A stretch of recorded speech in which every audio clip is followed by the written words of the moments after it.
அனைவருக்கும் வணக்கம்.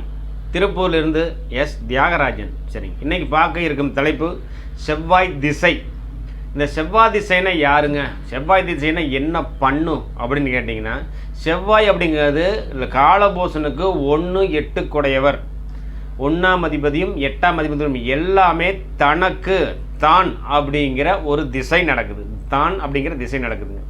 இன்னொன்று பார்த்தீங்கன்னா, இந்த செவ்வாயினுடைய காரகத்துவமான பூமி, அசையாத சொத்துக்கள், ஏதாவது இடந்தனங்கள் வாங்குற மாதிரி ஐடியா இருந்துச்சுன்னா, வீடு அல்ல, வீடுங்கிறது அது வந்து செவ்வாயினுடைய காரகம் வராது, சந்திரனுடைய காரகம் பாருங்க. இடங்கள் வாங்குற மாதிரி ஐடியா இருந்துச்சுன்னா, ஏதாவது வெளியூர் இடம் வந்துருக்குது, ஒரு காலி இடங்கள் வாங்குற மாதிரி இருக்குது, அசையாத சொத்துக்கள், அதாவது இடங்கள் வாங்குற மாதிரி இருந்துச்சுன்னா, இந்த செவ்வாய் திசையோ அல்லது புத்தியோ நடக்கக்கூடிய காலகட்டத்தில் உங்களுக்கு அந்த இடந்தனங்கள் நீங்கள் வாங்கலாம். அதாவது ஏதாவது ஒரு காலி இடம் நாங்கள் வாங்கலான்ட்டு இருக்கிறனுங்க அப்படிங்கிற ஒன்று பண்ணலாம். அதாவது செவ்வாய் அப்படின்னா யாருதுன்னு கேட்டிங்களா, தளபதி. தளபதினா ஒரு காவலாளி. அப்போது நம்ம வந்து உயர் பதவியில் இருக்கிறவங்களுக்கு ஒரு காவலாளி அப்படிங்கிற ஒரு செவ்வாய் திசை காலங்களில் அரசு உத்தியோகம் கிடைக்கிறதுக்கும் வாய்ப்பு இருக்குதுங்க. ஏன்னு கேட்டிங்கன்னா, செவ்வாய் காலபூசனுக்கு 10ஆம் இடத்துல உச்சமாவார்.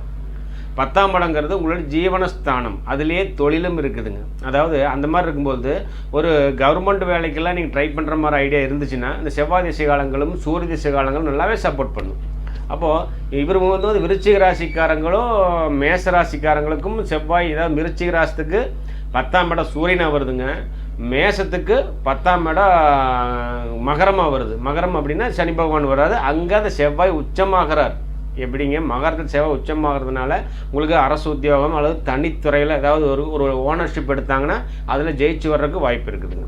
அதே மாதிரி வந்து பார்த்தீங்கன்னா, விருச்சிக ராசியாக இருந்துச்சுன்னா, விருச்சிக லக்னமாக இருந்துச்சுன்னா 10ஆம் அதிபதி சூரியனா அரசாங்கம், அரச உத்தியோகம், அரசு ஜீவனம், அரசு சாப்பாடு சாப்பிடணும்னு விதி இருக்குதுங்க. அப்போ அவங்களுக்கு அரசு வேலையில் கிடைக்கும், கௌரவமான வேலை கிடைக்கும், உயர் பதவி கிடைக்கும், இந்த மாதிரி இது வேலை கிடைக்கும். செவ்வாய் திசையில் நீங்கள் ட்ரை பண்ண வேண்டியது என்ன அப்படின்னு கேட்டிங்கன்னா, ஒரு நில வளங்கள் வாங்குறமா இருந்தால் நீங்கள் ட்ரை பண்ணிக்கோங்க. நில வளங்கள் உங்களுக்கு ஈஸியாக அமையும் செவ்வாய் திசைகளில்.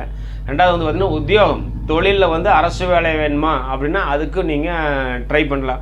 மற்றபடி வந்து பார்த்திங்கன்னா, செவ்வாயில் சுபகாரியம் இதுக்கு மேலே இருக்குதுங்க. அதே மாதிரி செவ்வாயினுடைய நட்சத்திரம் பார்த்திங்கன்னா எங்கெங்கே இருக்குன்னா, சுக்கரன் வீட்டில் பாதி, புதன் வீட்டில் பாதி. அதே மாதிரி அதாவது ரிஷபத்தில் பாதி, மிதுனத்தில் பாதி. அதே மாதிரி கன்னியில் பாதி, துலாத்தில் பாதி. கன்னியில் பாதி, துலாத்தில் பாதி இருக்குது. அதாவது புதன் வீட்டில் பாதி, சுக்கர வீட்டில் பாதி. அடுத்தது கும்பத்தில் பாதி, மகரத்தில் பாதி. அது இந்த சனி பகவான் வீட்டில் இருக்குங்க.